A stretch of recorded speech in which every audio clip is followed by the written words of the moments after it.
Friends, welcome to my channel. Today we are going to deal with section 1 to 5 of the Indian Penal Code.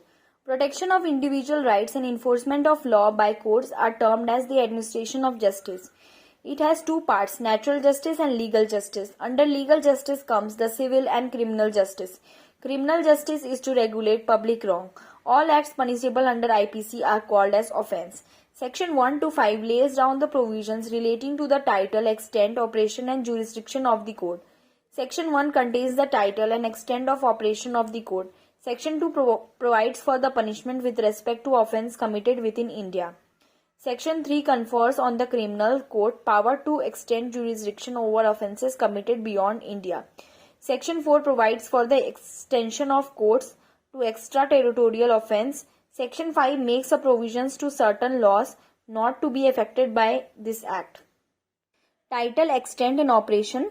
The act entitled the Indian Penal Code 1860 came into force on 1st Jan 1862. It is a territorial law. It extends to whole of India except Jammu and Kashmir. Territorial jurisdiction. Section 2. It means the power of the state to exercise jurisdiction over the territory of a state. Section 2 provides for the punishment of offence committed within India. Every person shall be liable to punishment under this code and not otherwise for every act or omission contrary to the provisions thereof, of which he shall be guilty within India. Personal jurisdiction. According to Section 2 of IPC 1860, every person, irrespective of its rank, nationality, shall be liable to punishment for the offence committed in India. If an American commits the offence of adultery in India, he is punishable. Exceptions. Following persons are always exempted from the jurisdiction of criminal. Foreign sovereigns. Foreign sovereigns are the person exempted from the jurisdiction of the IPC. In Scudder Eckstein versus M. Fadden, ambassadors, certain immunities and privileges are granted to them. They can enjoy the same immunities as the sovereigns. Alien enemies. The military power of the alien enemies cannot be tried by the criminal courts of India irrespective of their act of war. Warship. The warship entering into Indian seas waters cannot be tried under the ordinary Indian criminal courts. Judges of high courts and supreme courts. They cannot be tried under the ordinary criminal courts in order to safeguard the independence of judiciary. President and Governor. The President of India and the Governor of the state are exempted from the jurisdiction of the intra-territorial jurisdiction. Any person who is found guilty of committing an offence within the territory of India, including the territorial water, is a punishable under the code. In R versus Keene, the German ship, while passing within 3 miles of the shore of England, ran into the British ship and caused the death of a passenger, which amounted to an offence of manslaughter. Mr. Keene, the captain of the ship, was tried for offence of manslaughter. Section 3.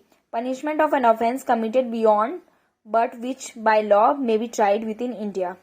Central Bank of India versus Ram Narayan. In this case, the Supreme Court held that if a person who is not Indian citizen commits an offence outside India, he cannot be tried for the offence by the Indian courts merely because he subsequently acquires Indian nationality. In R versus Mubarak Ali, a foreigner who commits an offence within India is guilty and can be punished even without the physical presence in India at the time of commission of an offence. Section 4. Extension of extraterritorial jurisdiction. Citizen of India, he is punishable under IPC. Who is a citizen of India commits a murder in Uganda, he can be tried and convicted of murder in India. Second, non-citizen of India committing offence in India, that is state of Maharashtra versus M.H. George, which has been discussed earlier. Non-citizens of India committing an offence outside India, R versus Mubarak Ali. A foreigner who commits an offence within India is guilty and can be punished even without his physical presence in India at the time of commission. Offence is committed in an Indian ship.